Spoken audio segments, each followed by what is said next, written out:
자, 오늘 청취자분께서 보내주신 소설 야누스 못된 아저씨 발췌본을 좀 깊이 들여다볼까 합니다. 여기 나오는 은솜이라는 여성이 있는데요. 재정적으로도 힘들고 동생까지 다치는 정말 절박한 상황에 처해요. 그때 태신이라는 남자가 나타나죠. 겉으로는 뭐랄까 찔러도 피 한 방울 안 나올 것처럼 차가운데 또 예상치 못한 도움을 주기도 하고요. 네, 그래서 이 두 사람 사이에 그 복잡한 관계 있잖아요. 이 힘의 불균형이라든지 또 뜻밖의 연결고리, 뭐 그런 숨겨진 위험들까지 오늘 좀 자세히 파헤쳐 보려고 합니다. 이야기 시작이 동생 수열 때문에 은솜이가 태신한테 매달리는 장면이잖아요. 시키는 거 원하는 거 뭐든 다 해줄게요. 아, 이 말에서 정말 얼마나 절박한지가 느껴지죠. 네, 맞아요. 시작부터 관계의 무게가 완전히 한쪽으로 기울어져 있죠. 이게 그냥 돈을 빌리는 그런 차원이 아니고 한 사람의 절박함이 다른 사람한테 거의 모든 걸 내줘야 하는 그런 상황을 만들잖아요. 이런 시작은 사실 관계의 어떤 불안정성을 예고하는 거죠. 근데 흥미로운 건 태신의 반응이에요. 다른 여자들하고는 다르게 은솜한테서는 왠지 모를 죄책감, 이걸 느끼고 또 톰슨 가젤처럼 선량한 눈빛이라면서 묘하게 끌리면서도 보호 본능 같은 걸 동시에 느끼잖아요. 몇 년 만에 처음 느끼는 강한 성적 끌림이다. 이런 묘사도 있고요. 바로 그 지점이 태신의 그 야노스적인 면모 있잖아요. 두 얼굴을 가진 신처럼 이중적인 모습을 딱 보여주는 거죠. 그러니까 겉으로는 되게 냉혹한 사업가, 혹은 뭐 조직의 사람처럼 보이는데 네, 근데 속으로는 속으로는 또 순수함 앞에서 흔들리는 그런 내면이 있다는 거죠. 이 죄책감이랑 끌림이 막 부딪히면서 이게 단순한 거래 이상으로 가는 어떤 복잡한 관계로 발전할 가능성을 보여주는 것 같아요. 그래서 태신이 동생 해친 범인을 자기가 찾아주겠다. 그 대가로 은솜한테 동거를 요구하죠. 네, 경찰 수사랑은 상관없이 그 새끼 잡아와.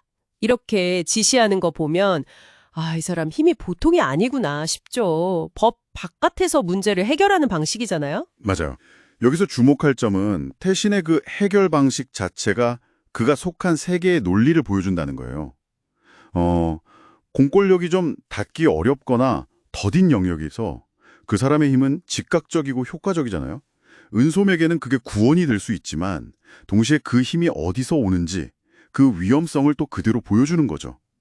뭐랄까 그의 정의는 시스템이 아니라 개인의 힘에 기반한달까요? 관계가 좀 이어지면서 태신이 은솜이 일하는 가게를 도와주기도 하고 뭐 더 안전한 오피스텔이나 옷 같은 거 마련해주면서 좀 다정한 모습도 슬쩍슬쩍 보여요.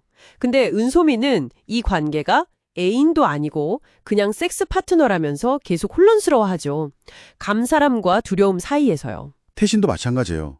그녀는 뜨겁고 그는 차갑다. 이런 인식이 나오는데 이게 단순 성격 차이가 아니라 뭐랄까 살아온 환경, 가치관 이런 근본적인 다름을 의미하는 거겠죠. 서로에게 끌리면서도 넘을 수 없는 어떤 벽을 느끼는 그 줄다리기. 그게 이 관계의 긴장감을 계속 유지시키는 것 같아요.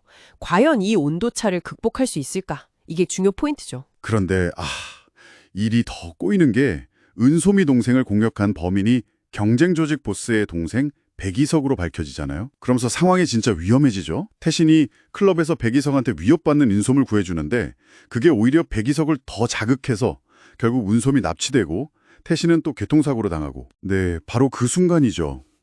개인적인 관계가 결국 태신이 속한 그 세계의 폭력성과 정면으로 딱 부딪히는 순간이요. 은솜을 보호하려는 태신의 행동이 역설적이게도 그녀를 더 큰 위험 속으로 밀어 넣을 수 있다는 거. 이게 바로 이 관계가 가진 어떤 비극성을 보여주는 대목이에요. 관계가 깊어질수록 위험도 같이 깊어지는 거죠. 이 모든 일을 겪고 나서 태신이 좀 변하는 것 같아요.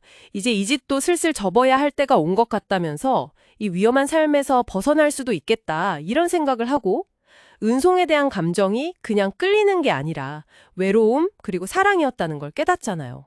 같이 여행도 가고 생일도 챙겨주고 연인 같은 모습들이 나오기 시작하고요. 겉으로 보기에는 좀 안정되는 것처럼 보일 수 있는데 근데 은솜의 마지막 독백이 여전히 좀 불안함을 남기죠. 내년에도 후내년에도 유태신과 함께 생일을 맞을 수 있을까? 이 질문이요. 이건 결국 태신의 과거와 현재가 미래를 계속 위협할 수 있다는 그 근본적인 불안정성이 아직 남아있다는 걸 암시하는 거죠. 관계 시작점이었던 그 극단적인 힘의 불균형이나 폭력의 그림자가 과연 완전히 사라졌을까? 그렇게 보긴 좀 어렵겠죠. 네, 오늘 이렇게 살펴본 발췌문은요. 정말 극한 상황에서 시작된 위태로운 관계가 어떻게 감정적으로 변하고 또 외부의 위협을 겪으면서 나아가는지 그 과정 속에 담긴 복잡한 역학관계, 그리고 그 불안정성을 아주 잘 보여줬습니다.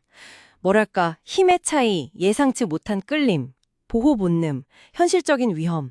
이 사이에서 두 사람 이야기는 여전히 많은 질문을 던지는 것 같아요. 마지막으로 청취자분들께 이런 질문을 한번 던져보고 싶네요. 이렇게 극단적인 힘의 불균형과 위험 속에서 시작된 관계가 과연 과거를 완전히 정리하고 안정적인 미래로 나아갈 수 있을까요?